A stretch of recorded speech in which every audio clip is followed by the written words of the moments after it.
Good morning all friends. मेरे legal advice by Sheikh Javed Mohammad advocate channel पर आपका स्वागत है। आज के हमारे वीडियो का जो टाइटल है, झूठी एफआईआर से निर्दोष का नाम कैसे हटाएं, एसपी आवेदन ड्राफ्ट व अलबी का नियम सीखें, सेक्शन 30 बी एनएसएस और सेक्शन 9 बीएसए। बड़ा महत्वपूर्ण वीडियो है सर आज का कि झूठी एफआईआर से निर्दोष का नाम कैसे हटाएं और एसपी आवेदन की ड्राफ्ट। मुख्य जो हमारा आज का फोकस है कि एसपी साहब को निर्दोष का नाम हटाने के लिए आवेदन की ड्राफ्टिंग किस प्रकार से की जाएगी। आज के वीडियो में मुख्य रूप से इसी ड्राफ्टिंग को मैं आपको बताऊंगा जो डिजिटल ई बुक में मैंने आप लोगों के लिए तैयार करके रखी है। साथ ही धारा 30 भारतीय नागरिक सुरक्षा संहिता 2023 की है। इसमें वरिष्ठ पुलिस अधिकारियों को शक्तियां दी गई हैं कि वो उनके अधीनस्थ जो अधिकारी हैं उनकी जांच पड़ताल कर सके और आवश्यक दिशा निर्देश उनको दे सकें, ये इसमें बताया गया है। साथ ही भारतीय साक्ष्य अधिनियम 2023 की धारा 9 में जो इररिलेवेंट जो फैक्ट होते हैं वो भी रिलेवेंट बन जाते हैं यदि आरोपी घटना के समय कहीं और उपस्थित है। जैसे कि हम एक मिनट के लिए मान लें कि आरोपी मौजूद है, घटना जो बताई गई है वो भोपाल की बताई गई है और आरोपी उस समय मौजूद था इंदौर में। जाहिर सी बात है कि वो दूसरी जगह मौजूद है, तो वो तथ्य जो है उसके वहां मौजूद होने के वो भी रिलेवेंट उसमें माने जाएंगे धारा 9 साक्ष्य अधिनियम के तहत। अल्बी का जो नियम सीखे जो मैंने वीडियो के टाइटल में इस्तेमाल किया है, तो अल्बी एक लैटिन भाषा का शब्द है जिसका मतलब होता है आरोपी का घटना के समय कहीं और उपस्थित होना। उसको कानून की भाषा में अल्बी कहा जाता है, तो इसको अल्बी साक्ष्य कलेक्ट करना कहते हैं। तो ये जो वीडियो मैंने कल एक बनाया था सर, विशेष वीडियो जो मेरे चैनल पर मैंने कल ही अपलोड किया था कि एक बार आरोपी का नाम एफआईआर में दर्ज करने के बाद क्या पुलिस बिना न्यायालय के आदेश के उसे हटा सकती है? जी हाँ सर, हटा सकती है। जो इन्वेस्टिगेशन ऑफिसर हैं उनको बराबर ये शक्ति प्राप्त है कि उनको न्यायालय के आदेश लेने की अनुमति लेने की आवश्यकता नहीं है। एक हमारे इन्वेस्टिगेशन ऑफिसर ही हैं, रामचरण पटेल साहब, उन्होंने ही वीडियो के नीचे कमेंट्स करके इस बारे में जानकारी दी थी। नियम 270, हाँ नियम 270 ही उन्होंने बताया है, मैंने लिखा हुआ है उसमें, अभी मैं आपको डिजिटल ई बुक के अंदर से जानकारी दूंगा। उसके तहत पुलिस अधीक्षक वरिष्ठ पुलिस अधिकारी से अनुमति मांगी जाती है इन्वेस्टिगेशन ऑफिसर के द्वारा, उनके द्वारा अनुमति दे दी जाती है। उसके बाद जो फाइनल रिपोर्ट तैयार की जाती है, उस फाइनल रिपोर्ट के कॉलम नंबर 12 में, ये चालान की कॉपी लेकर बैठा हूं सर, मेरे पास एक प्रकरण जो है उसमें ये चालान पेश किया गया था और चालान जो है कि 193 में पेश किया जाता है। जैसे ही पूरा मामला कंप्लीट हो जाता है, इन्वेस्टिगेशन जब समाप्त हो जाता है, तो इन्वेस्टिगेशन ऑफिसर के द्वारा 193 के तहत जुडिशियल मजिस्ट्रेट फर्स्ट क्लास के समक्ष पूरा चालान पेश किया जाता है। इस चालान के कॉलम नंबर 12 में जो मैं आपको पढ़ के बता रहा हूं, ये चालान है, आप देख रहे हैं। इस चालान के कॉलम नंबर 12 में यहां लिखा होता है, वही मैं पढ़ के बता रहा हूं कि किस प्रकार से जो नाम हटाए जाते हैं उनकी सूचना वो पूरा आधार इसमें लिखा जाता है। कॉलम नंबर 12 जो कहता है कि particulars of accused person not charge sheet suspected, आरोप पत्र दाखिल ना किए गए संदिग्ध अभियुक्त का विवरण। ये स्पष्ट लिखा हुआ है, कॉलम इसमें दिया हुआ ये कि क्या दिया हुआ है सर, आरोप पत्र दाखिल ना किए गए अभियुक्त का विवरण, कोष्टक में संदिग्ध भी लिखा हुआ है।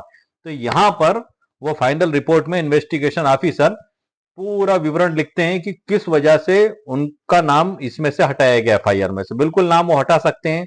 अच्छा, एफआईआर में से नाम हटाना, जैसे कि 6 अभियुक्त में से 3 के नाम हटा दिए गए, ये एक अलग मैटर हो जाता है और पूरी एफआईआर ही पे खात्मा लगाकर कोर्ट में पेश कर दिया जाता है, वो एक अलग स्थिति हो जाती है सर। दोनों में आपको अंतर समझना होगा, यहां पर प्रोसेस अलग होगी, वहां पर प्रोसेस अलग होगी। यदि पूरी एफआईआर पर ही खात्मा लगा दिया गया है तो उसमें फिर जब वो खात्मा खारिजा रिपोर्ट कोर्ट में पेश की जाती है, वहां से फिर नोटिस जारी होता है फरियादी को और उसको सुना जाता है कि खात्मा लगाया गया है, तो आप क्या इससे संतुष्ट हैं या आप आगे कार्रवाई चाहते हैं। यदि वो उचित आधार बताते हैं तो फिर आगे कार्रवाई प्रारंभ की जाती है।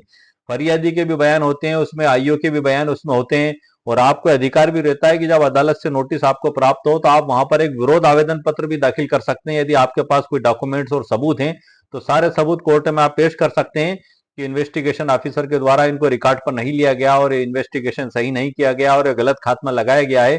और इन्वेस्टिगेशन ऑफिसर के जो बयान होते हैं उसकी सूचना आपको नहीं दी जाती है, लेकिन उसकी भी सर्टिफाइड कॉपी आप ले सकते हैं कैसे लेंगे उसका तरीका मैंने पिछले वीडियो में बताया है। बड़ा आसान सा तरीका है। जब आपको नोटिस प्राप्त होता है तो उसके ऊपर न्यायालय का नाम, प्रकरण क्रमांक, पेशी दिनांक सब कुछ लिखा रहता है। उसी के आधार पर आप आपके वकील साहब के जरिए बयान की सर्टिफाइड कॉपी का आवेदन लगा दें कि आईओ ने आखिर क्या बयान दिए, उससे आपको पता लग जाएगा और आपको रिटर्न आर्गूमेंट तैयार करने में आसानी होगी। इसमें आप आपकी लिखित बहस भी पेश कर सकते हैं। लिखित बहस कैसे की पेश की जाएगी, स्पेशल वीडियो में मेरे चैनल पर इस टॉपिक पे बना चुका हूं, आप देख सकते हैं।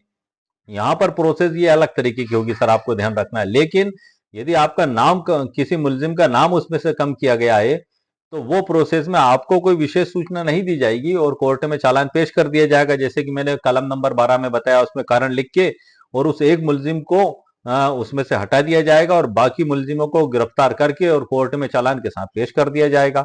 जिनको छोड़ा गया है उनका नाम हटा दिया जाएगा, उसका कारण लिख दिया जाएगा कॉलम नंबर 12 में, जो 193 के तहत कोर्ट में चालान पेश किया जाता है। यहाँ पर मैं आपको एक बात और बता दूं, बड़ी महत्वपूर्ण बात है थोड़ा सा, कि जब कोर्ट में चालान पेश कर दिया गया है, मुलजिमों का नाम हटा दिया गया है, तो यहाँ पर फिर अदालत में प्रोसेस चालू हो जाएगी।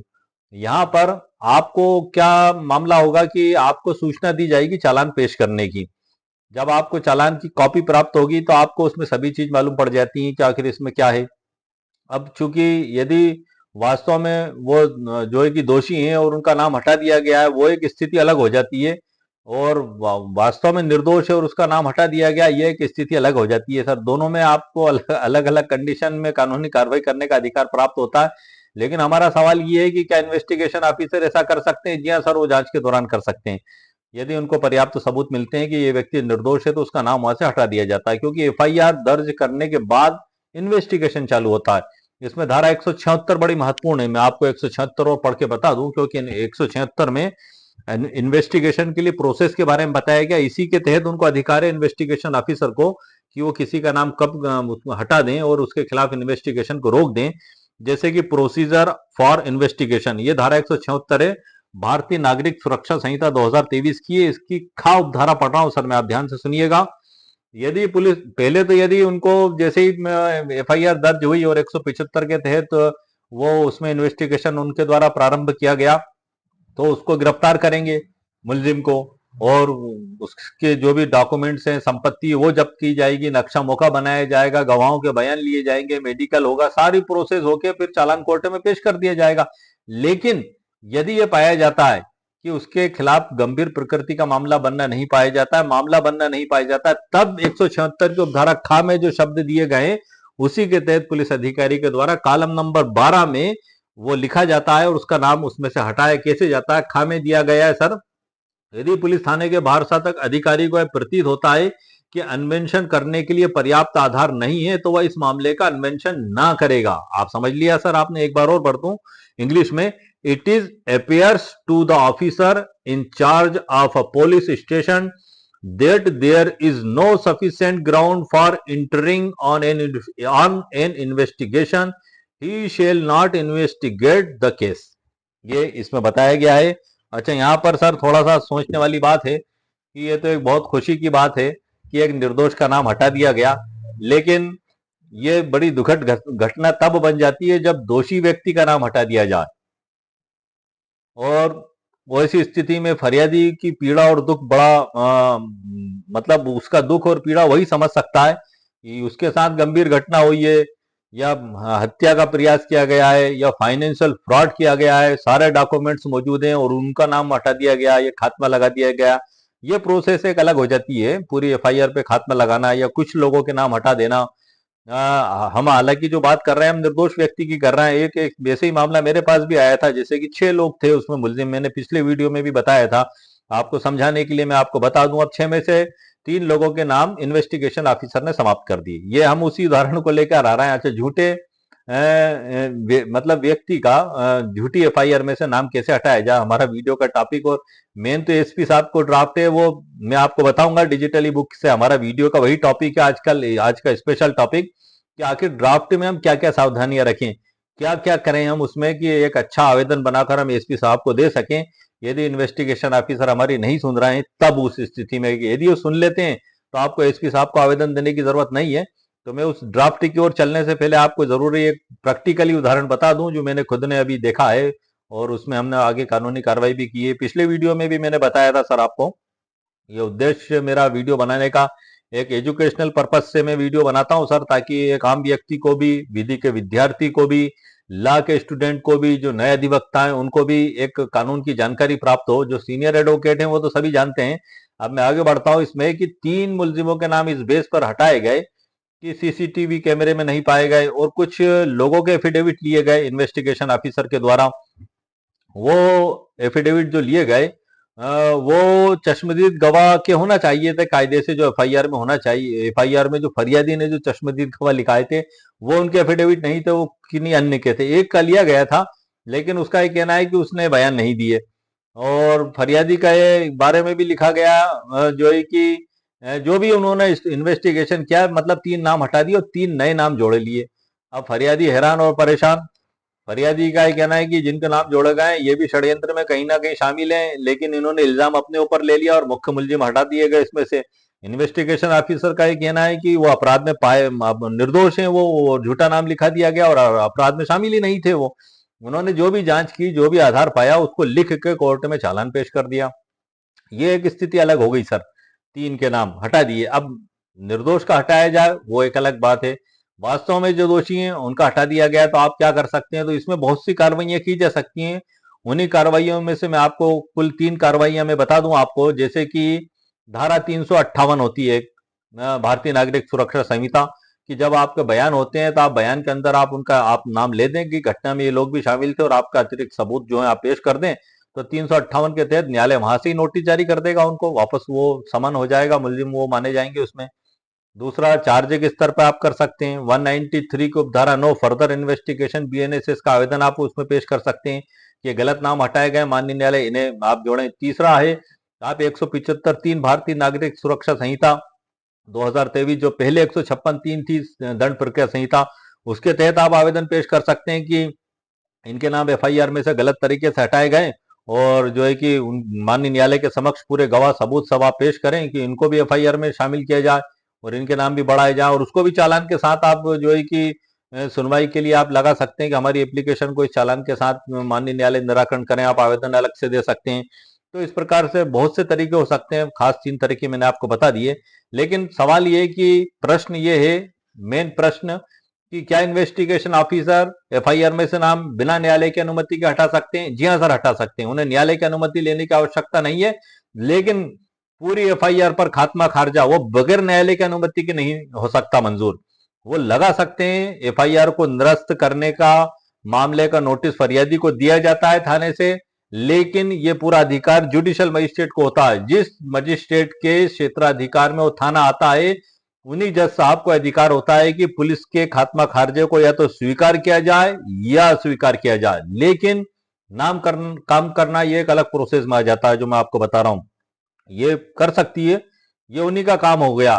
खात्मा भी लगा सकती है, ये भी उन्हीं पुरता काम है, लेकिन न्यायालय के अनुमति। दूसरा है, अगर नाम भी कम किए गए लेकिन न्यायालय को लगता है कार्रवाई के दौरान कि नाम गलत तरीके से कम किया गया, तो न्यायालय वापस नोटिस जारी कर सकता है। जैसे बयान में आपका आ गया साक्ष्य के दौरान मुलजिम होना वो प्रतीत हो रहा, माननीय न्यायालय बराबर नोटिस जारी करके उनको वापस मुलजिम बना लेंगे। चार्ज के स्तर पर भी बहस की जा सकती है। 175(3) भारतीय नागरिक सुरक्षा संहिता का आवेदन भी अलग से पेश किया जा सकता है। 193(9) फर्दर इन्वेस्टिगेशन का भी आवेदन पेश किया जा सकता है। विभिन्न स्टेजों में आपको अधिकार होता है। मतलब एक बार पुलिस ने अगर नाम हटा दिया मुलजिम का, जो वास्तव में दोषी हैं, जो वास्तव में गुनहगार हैं, जिन्होंने वास्तव में अपराध किया है, और वो कोई चालबाजी से उसमें से नाम कम कराने में सफल हो गए, तो कोर्ट के जरिए भी उनको नाम शामिल किया जा सकता है। लेकिन जो निर्दोष है उसका नाम यदि हटा दिया गया है, तो उसको भी यदि कोर्ट में वो झूठा नाम शामिल कराने के लिए उनके पास डॉक्यूमेंट्स और सबूत ही नहीं होंगे, तो भला किस आधार पर वो उसको कोर्ट में मांग कर सकते हैं? वो नहीं कर सकते।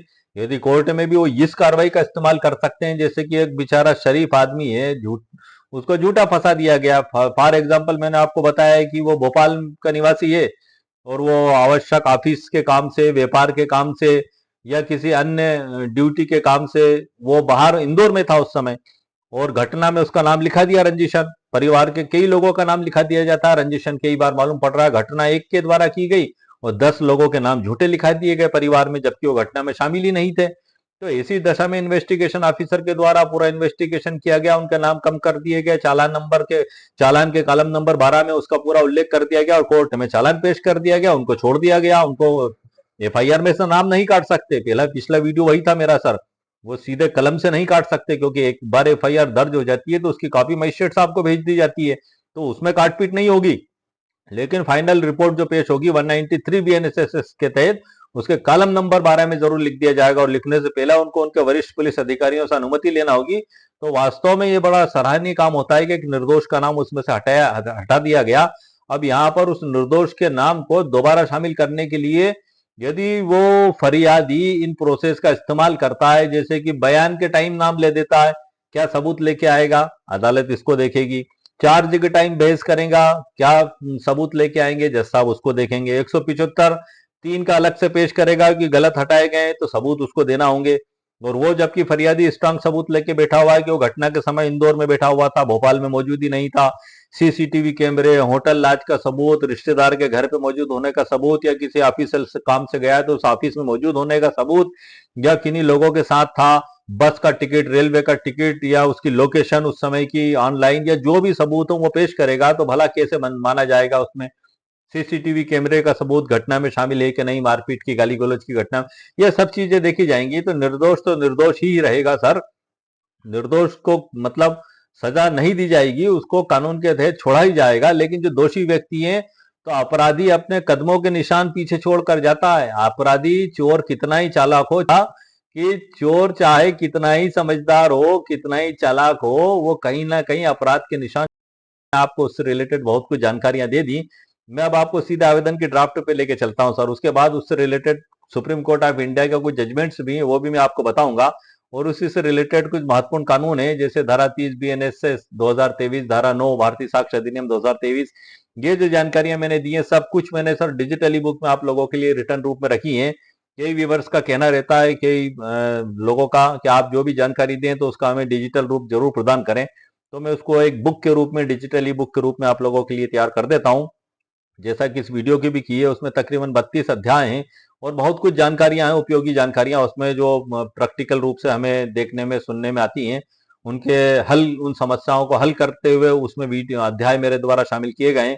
तो अब मैं आपको आगे की जानकारी उसी डिजिटल ई बुक के अंदर से देता हूं। डिजिटल ई बुक की लिंक मेरे द्वारा वीडियो के नीचे डिस्क्रिप्शन बॉक्स में दे दी गई है। यदि आपको आवश्यकता महसूस हो तो आप उसे खरीद भी सकते हैं। झूठी एफआईआर में निर्दोष व्यक्ति का नाम कैसे कम कराएं, एएसपी साहब को दिए जाने वाले आवेदन की ड्राफ्ट, यही हमारे वीडियो का टाइटल है, और उसी ड्राफ्ट की ओर मैं आपको लेकर चल रहा हूं डिजिटल ई बुक के अंदर से। आइए सर, लेट्स गो। सबसे पहले सर मैं आपको उस ड्राफ्ट के बारे में जानकारी दे दूं, उसके बाद फिर मैं डिजिटल ई बुक से परिचय भी आपका करा दूंगा। और इसमें जो महत्वपूर्ण जानकारियां जो मैंने अभी आपको वीडियो के प्रारंभ में दी हैं, वो इसमें रिटर्न रूप में लिखी हुई हैं। और भी कुछ महत्वपूर्ण जानकारियां जो मैंने आपको दी हैं, उससे अतिरिक्त भी जानकारियां इसमें लिखी हुई हैं, उसकी जानकारी भी मैं आपको दे दूंगा। लेकिन पहले मैं ड्राफ्ट बता दूं, क्योंकि हमारा वीडियो मुख्य रूप से ड्राफ्ट पर ही आधारित है, कि यदि एफआईआर में झूठा नाम लिखा दिया गया है, आपने इन्वेस्टिगेशन ऑफिसर को तमाम सबूत दे दिए हैं, और इन्वेस्टिगेशन ऑफिसर के द्वारा उनको केस डायरी में और जांच में शामिल नहीं किया जा रहा है, उनको नजरअंदाज किया जा रहा है, तब आप धारा 30 भारतीय नागरिक सुरक्षा संहिता 2023 का फायदा उठाते हुए पुलिस अधीक्षक महोदय को किस प्रकार से आवेदन की ड्राफ्ट करेंगे, उसमें आपको क्या सावधानियां रखना होगी, क्या डॉक्यूमेंट्स साथ में लगाना होंगे, और किस प्रकार से सरल और आसान भाषा में लिख के आपको देना होगा, वही आवेदन की ड्राफ्ट में आपको बताने जा रहा हूं। आप देख रहे हैं कंप्यूटर स्क्रीन पर डिजिटल ई बुक के अंदर वही ड्राफ्ट मैंने लिखी हुई है। बेहद आसान है सर, बेहद सरल है। ऐसा नहीं है कि कोई इसमें रॉकेट साइंस आपको लगाना होगा, नो सर, बहुत आसान है। मैं वही आसानी आपको बता रहा हूं, लेकिन थोड़ी सी सावधानी आपको रखना होगी कि उनमें किन किन बातों का आपको ध्यान रखना है। ऐसा ना हो कि आप उसको इस तरीके से लिख के दे दें कि एसपी साहब ये समझ ही ना पाए और वो आपके आवेदन को सुनवाई में ना लें। इसलिए मैंने स्पेशल ये ड्राफ्ट आपको बनाई है। आपको आगे बढ़ने से पहले मैं आपको बता दूं, ये आवेदन की ड्राफ्ट अलग है सर, ये झूठी एफआईआर में नाम कम करने के आवेदन की ड्राफ्ट है। इससे पहले मैंने अभी वीडियो बनाए 173(4) बीएनएसएस भारतीय नागरिक सुरक्षा संहिता 2023, उसमें भी एसपी साहब को आवेदन देने का प्रावधान दिया गया है, लेकिन वो प्रोसेस अलग होती है। वो प्रोसेस क्या है, उसके ऊपर भी मैंने स्पेशल वीडियो बना दिया है। उसमें भी एसपी साहब को आवेदन किस प्रकार से दिया जाएगा, उसकी पूरी ड्राफ्ट पे मैंने उस पर वीडियो बनाया है। लेकिन वो मुख्य रूप से किस काम में आता है कि जब भी कोई गंभीर प्रकृति का अपराध होता है, हम थाने पर आवेदन देते हैं और थाना प्रभारी महोदय के द्वारा, इन्वेस्टिगेशन ऑफिसर के द्वारा उसमें आगे कार्रवाई नहीं की जाती है, न कोई एफआईआर दर्ज की जाती है, तब हम 173 की उपधारा 4 में दिए गए प्रावधानों के तहत पुलिस अधीक्षक महोदय को लिखित में आवेदन देते हैं। यह आवेदन देना हमें क्यों जरूरी है? क्योंकि यदि हम इससे अगली नेक्स्ट स्टेप अपनाते हैं कि हम कोर्ट में जाते हैं जज साहब के समक्ष और वहां निवेदन करते हैं कि थाना प्रभारी को आदेशित किया जाए कि एफआईआर दर्ज करके इन्वेस्टिगेशन प्रारंभ करे, तो अदालत में जाने से पहले हमें ये प्रोसेस करना जरूरी होता है। कौन सी प्रोसेस? 173 की उपधारा 4 में दी गई है। 173 क्या है? 173 में एफआईआर दर्ज की जाती है। पहले एफआईआर धारा 154 में दर्ज होती थी, अब 173 कर दी गई है। 173 की उपधारा 4 में प्रावधान दिए गए कि यदि थाने पे आवेदन देने के बाद वहां पर सुनवाई नहीं होती है तो आपको संबंधित पुलिस अधिकारी को रजिस्टर्ड डाक से आवेदन देना होगा। अब आपको रजिस्टर्ड डाक से आपने आवेदन दे दिया, उसकी प्राप्ति आपको रखना है, वहां से एक्नॉलेजमेंट रसीद आती है, प्राप्ति अभिस्वीकृति, वो रसीद आपको संभाल के रखना है। पूरा केस ही आपको लड़ना पड़ेगा और गुण दोषों के आधार पर आप बरी होंगे, वहां से वो एक अलग मैटर हो जाएगा। चार्ज के स्तर पर आप बहस कर सकते हैं, वो एक चीज अलग हो गई। या फिर वो आपका जो है कि आपको ये प्रोसेस तो करना ही पड़ेगी, क्योंकि यदि आप हाईकोर्ट भी जाते हैं याचिका में भी, तो भी आपको ये प्रोसेस करना होगी। थाने पे आवेदन, फिर एसपी साहब को आवेदन, और नहीं होती है सुनवाई तो फिर आपको हाईकोर्ट में याचिका लगाना होगी कि मैं निर्दोष हूं और ये गलत एफआईआर दर्ज हुई है। लेकिन ये प्रोसेस तो आपको करना होगी सर। अब हम आगे बढ़ते हैं। इसमें नंबर 1 है यह कि आवेदक एक संभ्रांत एवं कानून का पालन करने वाला नागरिक है तथा यहाँ का जो भी जगह का निवासी है। नंबर 2 है यह कि आवेदक के विरुद्ध थाने में प्रथम सूचना रिपोर्ट एफआईआर क्रमांक धारा के तहत फरियादी द्वारा व्यक्तिगत रंजिश एवं दुर्भावना के चलते झूठा प्रकरण पंजीबद्ध कराया है। नंबर 3 है, अक्सर ऐसा हो जाता है सर, यह कि झूठा नाम लिखा दिया जाता है। तीसरा है यह कि एफआईआर में उल्लेखित घटना दिनांक को समय दोपहर बजे मैंने डेट डैश कर दिया है, वो इसमें जगह आप देख रहे हैं, वो अपने हिसाब से आप भर लें उसमें, और आपके हिसाब से घटना वटना सब चेंज कर लें। ऐसा नहीं है कि मैंने बना दिया तो आप बिल्कुल सेम टू सेम यही ले लें, इसमें आप परिवर्तन कर लें। ये तो एक आइडियल ड्राफ्ट है आपको सिर्फ समझाने के लिए। यह कि एफआईआर में उल्लेखित घटना दिनांक को समय दोपहर या दिन में आवेदक कथित घटना स्थल पर उपस्थित ही नहीं था। घटना के समय आवेदक स्थान पर अपने पदी या व्यक्तिगत कार्य से उपस्थित था, जिसके समर्थन में सीसीटीवी फुटेज या कॉल डिटेल रिकॉर्ड, जिसको सीडीआर कहते हैं, या कार्यालय उपस्थिति पंजी या यात्रा टिकट या अस्पताल की रसीद 6 प्रति आपको इसके साथ लगाना होगी। जो भी आधार हो, ये मैंने इसमें एक एग्जांपल के लिए लिया है अल्बी का उदाहरण कि आप घटना स्थल पर मौजूद नहीं है। यदि इसके अलावा आपका कोई अलग प्रकार का मामला बनता है और आप वास्तव में घटना में शामिल नहीं है लेकिन कारण कोई और है, अलिबी के अलावा कोई और भी कारण है, तो आप उस कारण को यहां लिख सकते हैं, उसके डॉक्यूमेंट्स और उसके सबूत इसके साथ आप लगा सकते हैं।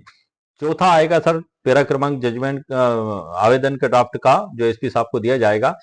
यह कि आवेदक ने उक्त समस्त अल्बी के साक्ष्य एवं दस्तावेज संबंधित विवेचना अधिकारी अनावेदक क्रमांक 2 के समक्ष प्रस्तुत कर निष्पक्ष अन्वेषण का निवेदन किया था, किंतु विवेचना अधिकारी द्वारा दुर्भावनावश उक्त निर्दोषता के साक्ष्यों को केस डायरी में शामिल नहीं किया जा रहा है और एक तरफा कार्रवाई की जा रही है। अगर उन्होंने सुन लिया, आपकी बात को समझ लिया, बहुत बेस्ट है। यदि ऐसा भी होता है कि सुनने समझने के बाद भी उसको अपास्त कर दिया गया, उनके खुद के कुछ लॉजिक और तर्क लगाकर, भाई इन्वेस्टिगेशन ऑफिसर हैं, वो ये लिख सकते हैं कि भाई ये सारे आधार झूठे हैं और इसको नहीं माना जाएगा और ये फरियादी निर्दोष नहीं है, तो ये उनका अधिकार है सर, वो ये कर सकते हैं। आपका अधिकार क्या है? आप उसके अगेंस्ट कार्रवाई कर सकते हैं। पुलिस अधीक्षक महोदय को, हाईकोर्ट में आप याचिका लगा सकते हैं, वहां से नोटिस जारी होगा इन्वेस्टिगेशन ऑफिसर को, थाना प्रभारी महोदय को जारी होगा, एसपी साहब को भी जारी होगा। एसपी साहब से भी पूछा जाएगा कि इस बंदे ने आपको आवेदन दिया था तब आप क्या कर रहे थे? आपके अधीनस्थ कर्मचारी हैं थाना प्रभारी महोदय, आपके अधीनस्थ हैं, आप इनके वरिष्ठ हैं, आईओ भी आपके अधीनस्थ हैं, आप क्यों चुप बैठे रहे? आपको जब सारी घटना की जानकारी आ गई थी तब आपने क्यों कार्रवाई नहीं की? मैंने कई वीडियो में देखा है सर, हाईकोर्ट की क्लिप आती है यूट्यूब पे, आपने देखा होगा अंदर की कार्रवाई की जो बताते हैं, तो उसमें मैंने देखा है सर, पुलिस अधीक्षक महोदय, एसडीएम महोदय, कलेक्टर महोदय, इन सबको जो है कि हाईकोर्ट जो जज साहब हैं उनके द्वारा बड़े कड़े और सख्त लहजे में बात करते हुए सख्त निर्देश दिए जाते हैं। एक दो वीडियो में तो मैंने ये भी देखा था कि वहीं से कहा गया है कि क्या हम आपको सस्पेंड ना कर दें इस कार्रवाई के लिए? आप क्या कर रहे थे? आप आंख मूंद के बैठे थे, आपने क्यों जांच नहीं की? आपके अधीनस्थ कर्मचारियों के द्वारा लापरवाही की जा रही थी। ऐसे मामले में वहां पर इतनी सख्त कार्रवाई तक होते देखी है। बर्खास्त की लेटर तक का भी मैंने उसमें देखा है सर, उसमें हाईकोर्ट जजेस के कई वीडियो में इनका बर्खास्त लेटर यहीं से हम जारी करने की कार्रवाई कर देते हैं। इस प्रकार के हाईकोर्ट जजेस को पावर रहते हैं, मतलब जो वहां पर इनको सारे जवाब देना पड़ते हैं। हालांकि साकरी वसु विरुद्ध उत्तर प्रदेश राज्य 2008 में जो है कि सुप्रीम कोर्ट ऑफ इंडिया ने कह दिया है कि पहले आप यदि कोई मामला बनता है तो जुडिशियल मजिस्ट्रेट फर्स्ट क्लास के समक्ष ही आप जाएं, लेकिन वो काय में जाएंगे आप 175(3) में, जो पहले 156(3) थी। ये मैटर कुछ अलग हो जाता है, तो वो खैर अलग बात है। जो हमारे पास कानूनी प्रोसेस है, अगर इन्वेस्टिगेशन ऑफिसर आपकी बात को नहीं मानते तो ठीक है, वो उनका राइट्स है। वो जो भी आधार लिखेंगे, अब वो जो आधार लिखेंगे तो उस आधार को उनको लीगल बताना भी पड़ेगा। ऐसा नहीं है कि खाली उन्होंने लिख ही दिया। वो जब हाईकोर्ट जज साहब के द्वारा उनसे पूछा जाएगा, आईओ से और थाना प्रभारी महोदय से, कि आपने लिख तो दिया लेकिन किस आधार पर लिखा, वो आधार विधिक होना चाहिए सर। वो आधार काल्पनिक और मनगढ़ंत नहीं होना चाहिए। जैसे कि आपके पास सीसीटीवी फुटेज या वहां के ऑफिस की रसीद या आपका उपस्थिति का स्ट्रांग सबूत है, और उसके बाद भी वो कुछ एक अलग आधार लेकर आ गए जो तर्कहीन है, तब उनको जवाब देना सर वहां पर मुश्किल हो जाता है। फिर वो एक अलग मैटर हो जाता है, आपकी बात फिर वहां पर सुनी जाएगी। और यदि वास्तव में आप अपराधी हैं, आपने वास्तव अपराध किया है और आप सोच रहे हैं कि आप हाईकोर्ट चले जाएंगे, आप सोच रहे हैं कि आप जुडिशियल मजिस्ट्रेट के समक्ष चले जाएंगे, आप सोच रहे हैं कि आप इन्वेस्टिगेशन ऑफिसर को आप डॉक्यूमेंट दे देंगे तो आपकी बात मान लेंगे, नो सर, आपकी बात कहीं नहीं मानी जाएगी, क्योंकि आपने अपराध किया है। अपराध ना हो इसलिए तो कानून बना है। यदि आपके अंदर आपके द्वारा अपराध जिस भी व्यक्ति के द्वारा किया गया है तो उसी के ऊपर तो एफआईआर दर्ज होगी, वो भला कैसे कहेगा? ये तो फिर अदालत फैसला करेगी जब चालान कोर्ट में पेश होगा, गवाह चालू होंगे गुण दोषों के आधार पर कि आप वास्तव में निर्दोष हैं कि दोषी हैं, फिर कोर्ट डिसाइड करेगी। ये प्राइमा फेसी काम जो है कि थाना प्रभारी महोदय का नहीं है, ये फैसला करने का काम जज साहब का है। वहां पर ये जरूर दे सकते हैं, जैसे 176 की उपधारा ख में बताया गया है कि यदि मामला बनना नहीं पाया जाता तो इन्वेस्टिगेशन नहीं करेंगे वो। ये प्राइम एफेसी मामला है, और इसमें भी आपको भी अधिकार है, अगर वो नहीं करते हैं और आपको लगता है कि वास्तव में दोषी है तो आप अदालत में कार्रवाई कर सकते हैं। अब हम आगे देखते हैं सर, इसमें पैरा क्रमांक 5 में आते हैं सर। इसमें हम आवेदन की ड्राफ्ट के यह कि भारतीय नागरिक सुरक्षा संहिता की धारा 173 एवं माननीय सर्वोच्च न्यायालय द्वारा साकरी वसु एवं बनाम उत्तर प्रदेश राज्य द्वारा तथा बाबू भाई बनाम गुजरात राज्य प्रकरण में प्रतिपादित सिद्धांतों के अनुसार निष्पक्ष अन्वेषण पाना संविधान का अनुच्छेद 21 के तहत आवेदक का मौलिक अधिकार है। ये मैंने लिख दिया है, आप चाहें तो लिख दें इस धारा को, और सुप्रीम कोर्ट ऑफ इंडिया के जजमेंट्स आप लिख दें। आप चाहें तो एसपी साहब देखेंगे, उनको लगेगा कि हाँ माननीय सुप्रीम कोर्ट के द्वारा इसमें ये दिशा निर्देश दिए गए हैं, तो आप लिख दें। अगर आप ना भी लिखें तो कोई दिक्कत वाली बात नहीं है। अगला पैरा आएगा सर इसमें, यह कि निष्पक्ष अन्वेषण कर अलबी के साक्ष्यों का भौतिक सत्यापन कर लिया जाए तो यह स्पष्ट हो जाएगा कि आवेदक का उक्त अपराध से कोई संबंध नहीं है और उसका नाम एफआईआर से पृथक किए जाने योग्य है। 7वां पैरा आएगा, यह की धारा 173 की उपधारा 2 के अंतर्गत यह वैधानिक प्रावधान है कि अन्वेषण उपरांत तैयार की गई पुलिस रिपोर्ट या अंतिम रिपोर्ट की प्रति आवेदक या पक्षकार को निःशुल्क फ्री कास्ट उपलब्ध कराई जाए। ये कोई जरूरी नहीं है सर, हटा देता हूं इस पैरा को, यह लिखा रहने देता हूं, ये कोई जरूरी नहीं है। हमारा मुख्य टारगेट तो ये है कि वो जो है कि हमारा नाम, हम निर्दोष है वास्तव में, कम किया जाए। और कम होगा वो जब अदालत में पेश होगा तो उस समय आपको कॉपी मिलेगी मिलेगी सर। मतलब आपको अदालत से भी सर्टिफाइड कॉपी आप ले सकते हैं डायरेक्ट वकील साहब के जरिए। तो आप चाहें तो ना भी लिखें, 7वें पैरा को उचित लगे तो लिख दें भले ही, मगर कोई आवश्यक नहीं है। अतः प्रार्थना मैं हटा ही देता हूं सर, मगर आपको एक प्रावधान मालूम हो जाएगा 173 में जो दिया गया है कि निःशुल्क प्रतिलिपि का, इसलिए लिखा रहने देता हूं। चलो प्रार्थना में हम लिख देते हैं, अतः श्रीमान जी से विनम्र निवेदन है कि न्याय हित में नंबर अ संबंधित विवेचना अधिकारी को तत्काल निर्देशित किया जाए कि आवेदक द्वारा प्रस्तुत अलबी एवं इलेक्ट्रॉनिक साक्ष्यों को केस डायरी में शामिल करें तथा उनका निष्पक्ष सत्यापन कराएं। बा आएगा सर इसमें निवेदन में, अन्वेषण में आवेदक के विरुद्ध कोई अपराध न पाए जाने पर आवेदक का नाम प्रकरण से पृथक करते हुए धारा 73 बीएनएसएस के तहत अंतिम पुलिस रिपोर्ट माननीय संबंधित न्यायालय के समक्ष प्रस्तुत करने हेतु निर्देशित करें। धारा 173 के तहत, ये 193 में आएगा सर, ये 173 इसमें गलत टाइप हो गया, मैं इसको सही कर देता हूं, कभी कभी टाइपिंग मिस्टेक हो जाती है, सही कर दिया। फाइनल रिपोर्ट जब पुलिस अधिकारी इन्वेस्टिगेशन पूरा कर लेते हैं तो 193 के तहत कोर्ट में चालान पेश किया जाता है। ये हो गया सर हमारा। तीसरा आएगा इसमें धारा 173 की उपधारा 2 में वैधानिक प्रावधानों के तहत उक्त तैयार अंतिम पुलिस रिपोर्ट की एक प्रति आवेदक को निःशुल्क प्रदान करने हेतु ये हटा देता हूं सर मैं इसमें से, वहां मैंने लिख दिया है, कोई जरूरी नहीं है, ये हटा दिया मैंने। संलग्न दस्तावेज क्या क्या लगाना है सर? घटना के समय अन्यत्र उपस्थित अलबी साक्ष्य, सीसीटीवी, सीडीआर, जो भी हो आपका डॉक्यूमेंट्स लगा दें आप, ताकि एसपी साहब को पता लग सके कि वास्तव में आप घटना स्थल पर थे ही नहीं, आप तो कहीं और थे। पूर्व में दिए गए आवेदनों एवं पावती की कॉपी और एफआईआर की प्रति आप लगा दें, नीचे स्थान और दिनांक लिख दें और आपके हस्ताक्षर कर दें। और प्रतिलिपि आप भेज सकते हैं चाहे तो एसपी साहब से भी, जो वरिष्ठ अधिकारी होते हैं, जैसे कि डीजीपी महोदय, पुलिस अधिकारी से ऊपर होते हैं, और आरक्षी केंद्र थाना प्रभारी महोदय को तो आप देंगे ही देंगे, चाहे तो एक सूचना उनको भी दे सकते हैं कि हो सकता है वो जांच में उसको ले लें। और ये इस प्रकार से आवेदन दिया जाएगा सर। तो ये आवेदन की हो गई हमारी मेन ड्राफ्ट, जिसके ऊपर ये वीडियो मेरे द्वारा बनाया गया है और उसी की जानकारी अब मेरे द्वारा दी गई है। इससे पहले बहुत कुछ मैंने आपको जानकारियां दे दी, लेकिन वो भी इसी से रिलेटेड और जरूरी जानकारियां हैं सर। कहीं ना कहीं आपका पूरा दिमाग में एकदम से क्लियरिटी पैदा हो जाएगी कि इस मसले पे हम क्या कर सकते हैं। अब इसमें ही आपको आगे बढ़ता हूं मैं। महत्वपूर्ण व्यवहारिक नुक्ते हैं इसमें, समय का आप ध्यान रखें सर, थोड़ा सा मैंने लिख दिया इसमें कि अब यह आवेदन हमेशा विवेचना के दौरान चार्जशीट फाइल होने से पहले ही दिया जाना चाहिए। एसपी कार्यालय में आवेदन जमा करते समय उसकी रिसीविंग पावती अवश्य लें, मतलब आप रजिस्टर डाक से भेज दें, आपको मिल जाएगी। इलेक्ट्रॉनिक साक्ष्य का सीसीटीवी फुटेज या फोन सीडीआर नष्ट ना हो, इसके लिए एसपी आवेदन के साथ ही विवेचना को धारा 63 बी से 65 बी का नोटिस देकर साक्ष्य सुरक्षित रखने का निवेदन करें। ये अलबी का मतलब भी सर मैंने इसमें लिख दिया, पूरी परिभाषा लिख दी है सर मैंने इसमें अलबी की। अब मैं पढ़ के नहीं बताऊंगा, वीडियो बहुत लंबा हो जाएगा सर, पूरी डिटेल मैंने इसमें लिख दी है। मैं आपको कुछ और जानकारियां बता दूं, जैसे कि धारा 30 बीएनएसएस मैंने आपको बता दी पढ़कर। पुलिस अधिकारियों को अपने अधीनस्थ अधिकारियों की जांच की निगरानी और निर्देश करने का अधिकार होता है। और ये साकरी वसु विरुद्ध उत्तर प्रदेश राज्य 2008 में भी सुप्रीम कोर्ट ऑफ इंडिया ने कह दिया कि मजिस्ट्रेट साहब को भी अधिकार है उनकी निगरानी में इन्वेस्टिगेशन कराने का। आप उसका भी समझ लें, आप उसके तहत भी आवेदन दिया जा सकता है कोर्ट में। ये तो हो गया सर। अब इसी से रिलेटेड और कुछ और जानकारियां मैं आपको दे दूं जो मैंने ऊपर नोट करके रखी हैं। ये वही हमारा मुद्दे की बात चल रही है, यहाँ पर हम आ गए हैं। शुरुआत में मैं आ जाता हूं सर आपको, ताकि शुरुआत से बता दूं ये मुख्य मुद्दे से शुरुआत। इसमें जो एक भ्रम रहता है ऐसे कई बार हमें, कि एक बार एफआईआर में नाम दर्ज होने के बाद पुलिस कोर्ट के आदेश के नाम नहीं हटा सकती, जबकि कानूनन पुलिस विवेचना को जांच के दौरान निर्दोष आरोपी का नाम हटाने का पूर्ण अधिकार है। बिल्कुल है सर।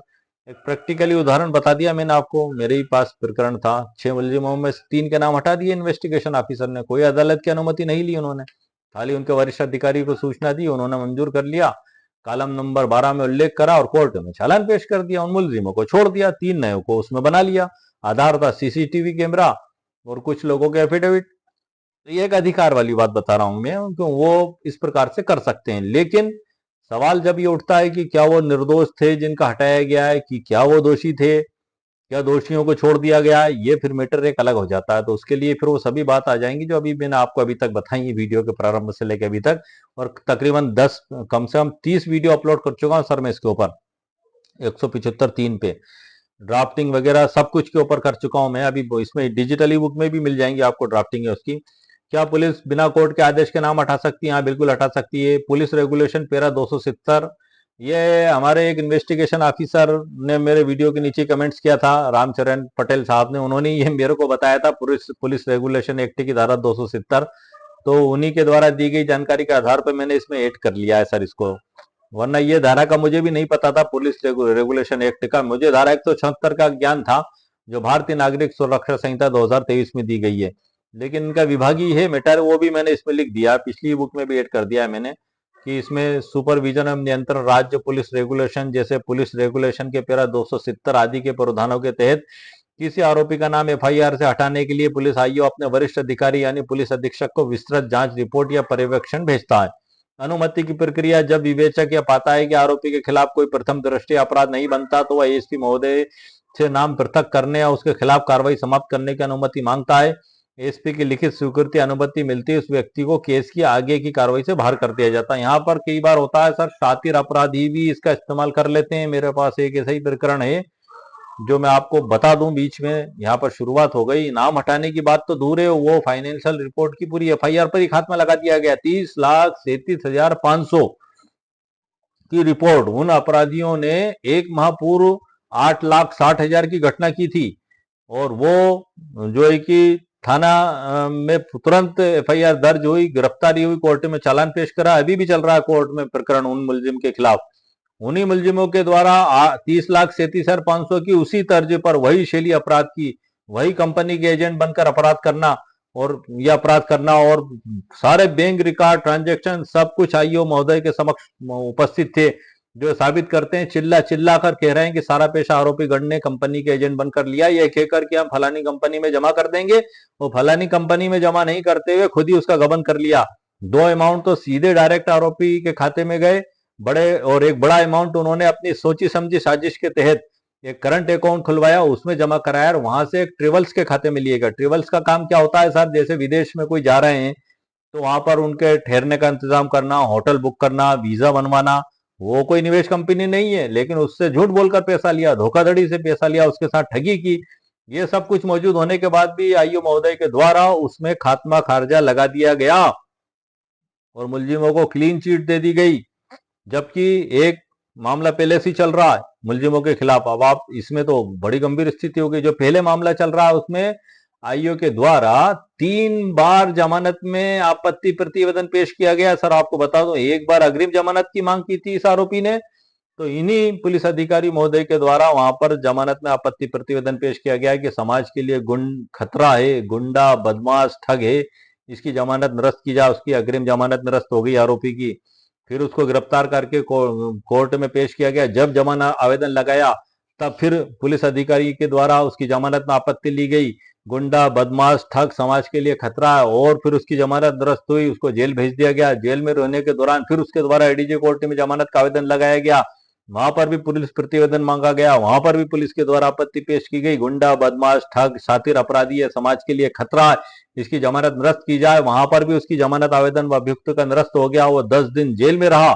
3 बार अभियुक्त को गुंडा बदमाश ठग समाज के लिए खतरा बताने वाले पुलिस आपकी प्रतिवेदन जो है उन्हीं पुलिस के द्वारा 30,37,500 में उनको क्लीन चिट दे दी गई। क्यों दे दी गई, कैसे दे दी गई, क्या कारण था, ये वही जान सकते हैं सर। लेकिन फरियादी के साथ तो बड़ा घोर अन्याय हुआ। उसकी तो दुख और पीड़ा का ही ठिकाना नहीं था। उसने अपनी पैतृक जमीन बेच के उन आरोपी गण को दी थी। एक आरोपी गण को बचपन से जानता था, और उस आरोपी गण ने विश्वास दिलाया कि आप मुझे बचपन से जानते हैं, सारा परिवार जानता है, मेरी चल अचल संपत्ति सब कुछ यहीं मौजूद है, हम धोखा नहीं करेंगे, आप हमारे पे भरोसा करके पैसा दो, और यदि आपका पैसा डूबता है या कुछ उलझन में फंसता है तो हम जिम्मेदार हैं, आप हमसे पैसा लेना, आप हमें देखें। उसने भरोसे में किया, विश्वासघात किया, विश्वासघात और धोखा, झूठ बोलकर पैसा उससे लिया और पैसे का गमन कर लिया। उसके बाद भी पुलिस अधिकारी के द्वारा क्लीन चिट लगा दी गई। ठीक है सर, अब लगा दी गई तो लगा दी गई, ये उनका कार्य है। अब हमारे पास क्या कानूनी अधिकार हो सकता है? वो आप उसमें प्रोटेस्ट याचिका लगा सकते हैं, बयान दर्ज कर सकते हैं, लिखित बहस पेश कर सकते हैं। तमाम डॉक्यूमेंट्स जो आपके पुलिस अधिकारी के द्वारा इन्वेस्टिगेशन के दौरान जांच में नहीं लिए गए, आप सीजीएम जज साहब के समक्ष पेश कर सकते हैं, जुडिशियल मजिस्ट्रेट साहब के समक्ष पेश कर सकते हैं। जहां भी वो फाइनल खात्मा रिपोर्ट पेश करेंगे आप वहां पेश कर सकते हैं। विस्तृत आवेदन प्रोटेस्ट याचिका का आप वहां लगा सकते हैं। कैसे आवेदन तैयार होगा, कैसे लिखित बहस तैयार की जाएगी, कैसे बयान आपको देना है, पूरी डिटेल जानकारी में तकरीबन 8-10 वीडियो में मेरे चैनल पर इस टॉपिक पर अपलोड कर चुका हूं। यदि आपको आवश्यकता महसूस हो तो आप उन वीडियो को देख भी सकते हैं। उनकी डिजिटल ई बुक की लिंक भी वहीं दी गई है, वहां पर प्राप्त भी आप कर सकते हैं। मैं आपको थोड़ा सा बता दूं सर कि ये उनका अधिकार है आईओ का, उन्होंने जो करना था वो कर दिया। लेकिन अब आप एक बात को देख लें, कुछ बातें ऐसी होती हैं जो हमें थोड़ा सा सोचने पर मजबूर कर देती हैं। जैसे कि मैं आपको बताने वाला हूं वो बातें। पहले एक माह पूर्व ही इन्हीं आरोपी गण के द्वारा 8,60,000 की धोखाधड़ी कंपनी का एजेंट बनकर की गई। नंबर 1, सोचना आप, ध्यान से सुनना आप। नंबर 2, पुलिस अधिकारी के द्वारा 3 मर्तबा जमानत में आपत्ति ली गई। मतलब पुलिस अधिकारी ये मान चुके हैं कि ये अपराधी हैं। अपराध की शैली, अपराध का तरीका सब कुछ वही रखते हुए दूसरी घटना की गई 30,37,500 की। वहां पर पुलिस अधिकारी के द्वारा उनको क्लीन चिट ये दे दी गई कि इन्होंने कोई अपराध ही नहीं किया, जबकि फरियादी के द्वारा ये सारी बैंक कोर्ट की आदेश पत्रिकाएं थाना प्रभारी महोदय को पेश कर दी गई थी। ठीक है सर, आप नहीं सुनते हैं, ना सुने, आपको पावर दी हुई है, क्योंकि आपको कोर्ट से अनुमति लेने की तो आवश्यकता है नहीं, लेकिन कोर्ट आपसे पूछ तो सकती है कि आखिर आपने किस आधार पर किया। वहां पर तो आपको जवाब देना होगा भाई, आपको फेयर आपने जांच की है, किस प्रकार से की, वहां पर तो आपको उसका जवाब देना ही होगा कोर्ट में, जैसा आप हाई कोर्ट में आपको देना होगा अगर आप नहीं देते हैं तो। यहाँ तो इस प्रकार से ये तीन परिस्थितियां तो ये हो गई जो खात्मा लगाया गया। वो उस समय भी यही थाना प्रभारी महोदय वहां पर पदस्थ थे। अब वो जो भी हो, अब जो भी कारण हो, लेकिन ये बहुत सारी चीजें जो हमारे समक्ष देखने में आती हैं, सुनने में आती हैं, तो इसमें जो है कि हमारे पास क्या क्या कानूनी अधिकार हो सकता है, तो इस आधार को भी आप वहां पर आर्गुमेंट में आप लिख सकते हैं, विद न्यूज चैनल के साथ आप लिख सकते हैं कि इस न्यूज चैनल के जरिए जानकारी दी गई, और न्यूज चैनल की जानकारी है, और वो तो ऑथेंटिक है ही, क्योंकि वो तो रिकॉर्डेड है कि अब वो थाना प्रभारी हटाकर उनको लाइन अटैच किया गया। इसको भी आप लिख दें, आपके आर्गुमेंट में आप शामिल कर लें। यदि आपके सामने भी इस प्रकार का मामला होता है या नहीं होता है, यदि आपके साथ अपराधी ने जो अपराध किया है 4-6 लोगों के साथ और किया है, तो वो सबूत भी इकट्ठा करके आप पेश कर दें, क्योंकि वो तो रिकॉर्डेड है भाई। ये चीजें कहीं ना कहीं उनके आदतन अपराधी होने के रिकॉर्ड को मजबूत करती हैं। अच्छा, हालांकि सर हम कहाँ का कहाँ पहुंच गए, हमारी बातचीत चल रही थी कि झूठी एफआईआर में से नाम कैसे कम किया जाए, तो इससे रिलेटेड तो सर मैंने मुकम्मल कानूनी जानकारी आपको दे दी है। अब मैं वीडियो को यहीं समाप्त करता हूं। मैं कॉलम नंबर 12 की भी जानकारी आपको दे दी मैंने, जो चालान का कॉलम नंबर 12 है कि आरोप पत्र दाखिल न किए गए अभियुक्त